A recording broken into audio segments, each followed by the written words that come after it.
नमस्कार, के news India में आपका स्वागत है। मैं हूं आपके साथ गरिमा वाजपेयी और आप देख रहे हैं स्पेशल रिपोर्ट। स्पेशल रिपोर्ट में आज हम एक बार फिर से देश के कुछ खास मसलों पर बात करने के लिए हाजिर हैं। तो चलिए शुरू करते हैं विस्तार से।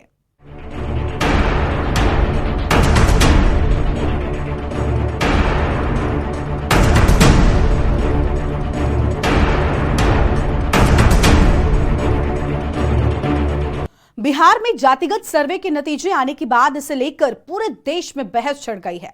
तमाम राज्यों में जातिगत जनगणना कराने की मांग भी की जा रही है। खास तौर पर उत्तर प्रदेश में सियासत गर्मा गई है। विपक्षी दलों के साथ ही बीजेपी के सहयोगी भी जातिगत जनगणना पर विपक्ष के नेताओं के साथ सुर में सुर मिला रहे हैं, जिससे बीजेपी की टेंशन बढ़ी हुई है। ये रिपोर्ट देखिए।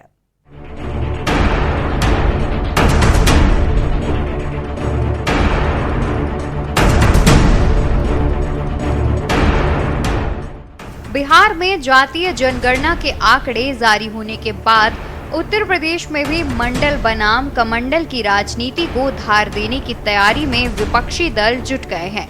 उत्तर प्रदेश के पूर्व मुख्यमंत्री अखिलेश यादव के बाद मायावती ने भी जातिगत जनगणना को लेकर आवाज बुलंद की है। वहीं निषाद पार्टी अध्यक्ष संजय निषाद और सुहेलदेव भारतीय समाज पार्टी के प्रमुख ओम प्रकाश राजभर भी इस समर्थन में उतर आए हैं। यूपी के मंत्री संजय निषाद ने यूपी में जातिवार जनगणना का तो समर्थन किया है, जबकि बिहार की जनगणना को गलत ठहराया। मंत्री ने कहा कि जनगणना हो, लेकिन इसमें केवट मल्लाह कहां शामिल हैं, ये बताया जाए।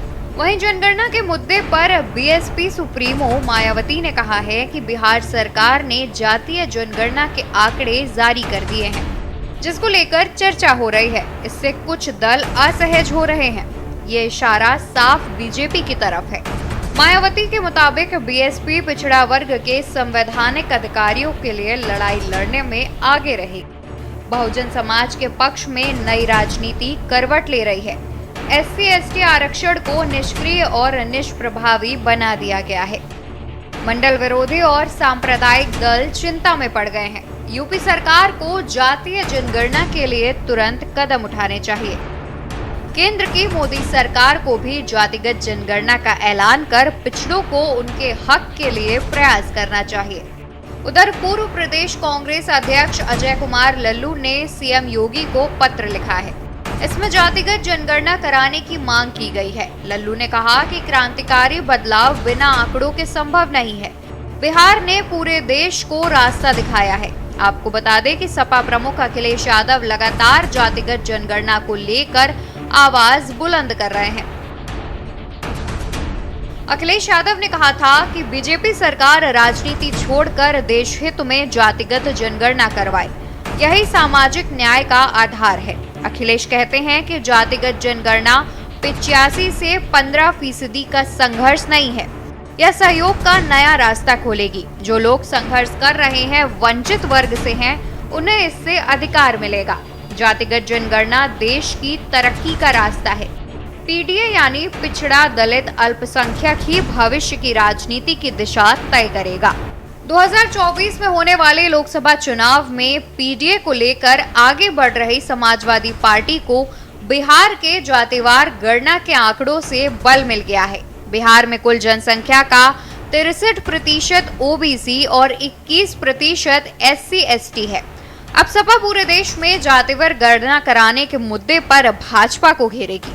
उसकी इस मांग को समर्थन विपक्षी गठबंधन INDIA में उसके साथी कांग्रेस, रालोद के साथ ही एनडीए में शामिल अपना दल, सुभासपा और निषाद पार्टी का भी मिल रहा है।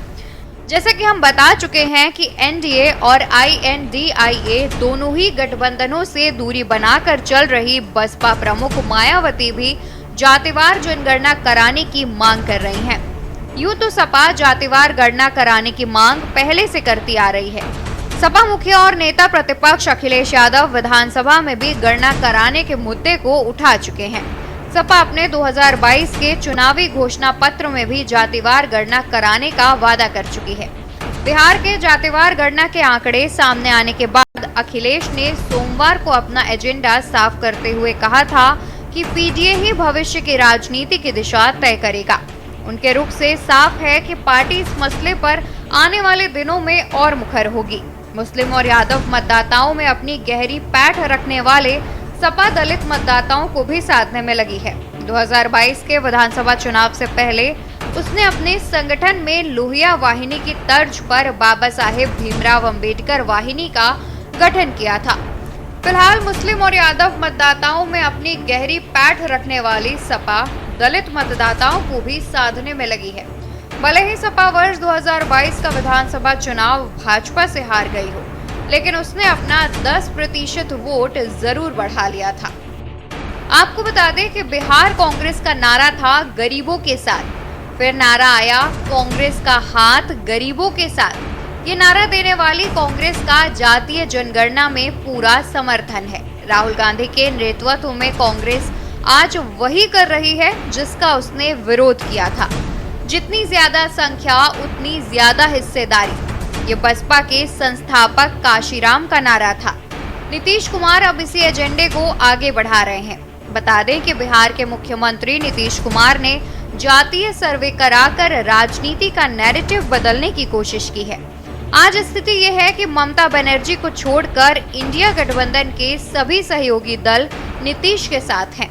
इतना ही नहीं, बीजेपी की कई सहयोगी पार्टियां भी जातीय जनगणना की मांग कर रही हैं। अपना दल की अनुप्रिया पटेल ने संसद में जातीय जनगणना का मुद्दा उठाया था। बीजेपी के साथ रहकर ओम प्रकाश राजभर और संजय निषाद भी इस बात की चर्चा कर रहे हैं। अब सबसे बड़ा सवाल यह है कि क्या नीतीश का ये जातीय सर्वे कार्ड लोकसभा चुनाव में बीजेपी के लिए आफत बन सकता है। बीजेपी को पता था कि नीतीश कुमार क्या करने वाले हैं। इसी राजनीति के तहत मोदी सरकार महिला आरक्षण बिल लेकर आई। संसद का विशेष सत्र बुलाया गया। माहौल ऐसा बना दिया गया कि जो काम कोई सरकार नहीं कर सकी वो मोदी सरकार महिलाओं के लिए कर रही है। ये बात अलग है कि अगले 10 साल तक इस आरक्षण का लाभ महिलाओं को नहीं मिलने वाला। तमाम विरोधों के बावजूद सभी विपक्षी दलों ने संसद में मोदी सरकार का समर्थन किया। आपको बता दें कि ओबीसी राजनीति भारत के लिए सबसे बड़ा मुद्दा है। लंबे समय से बीजेपी के साथ जुड़े रहे नीतीश कुमार के मन में कुछ और ही चल रहा है। संसद में महिला आरक्षण पर बहस के दौरान ऐसे संकेत मिले कि इंडिया गठबंधन का सबसे बड़ा चुनावी एजेंडा ओबीसी राजनीति होने जा रहा है। लालू यादव और नीतीश कुमार की 3 दिनों में 3 बार मुलाकात हुई। लोगों को लगा कि सीट बंटवारे पर चर्चा हो रही है, लेकिन तैयारी तो जातीय सर्वेक्षण रिपोर्ट जारी करने की थी। इसके लिए महात्मा गांधी की जयंती यानी 2 अक्टूबर को शुभ समय तय किया गया। जाति सर्वेक्षण रिपोर्ट ने देश की राजनीति का विमर्श बदल दिया है।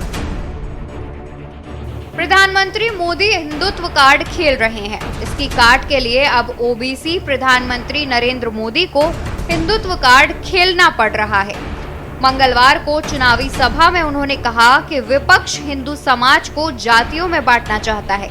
छत्तीसगढ़ के जगदलपुर में पीएम मोदी ने कहा कि हिंदू सबसे बड़ी आबादी है, तो क्या हिंदुओं को अपने सारे अधिकार ले लेने चाहिए। प्रधानमंत्री मोदी के बयान से ऐसा लग रहा है कि बीजेपी फिर से हिंदुत्व की पिच पर राजनीति करना चाहती है। लेकिन इतिहास गवाह है कि जब भी हिंदी भाषी क्षेत्रों में कमंडल और मंडल के बीच प्रतिस्पर्धा हुई, हर बार मंडल जीता है। जातीय आरक्षण को लेकर बीजेपी की दुविधा साफ नजर आ रही है। पार्टी का केंद्रीय नेतृत्व संकट में है। प्रधानमंत्री मोदी हिंदुत्व की शरण में है। पीएम मोदी यूपी के बनारस से सांसद हैं, लिहाजा यूपी में उठ रहा जाति गणना का मुद्दा बीजेपी की परेशानी का सबब माना जा सकता है। स्पेशल डेस्क के न्यूज़ इंडिया।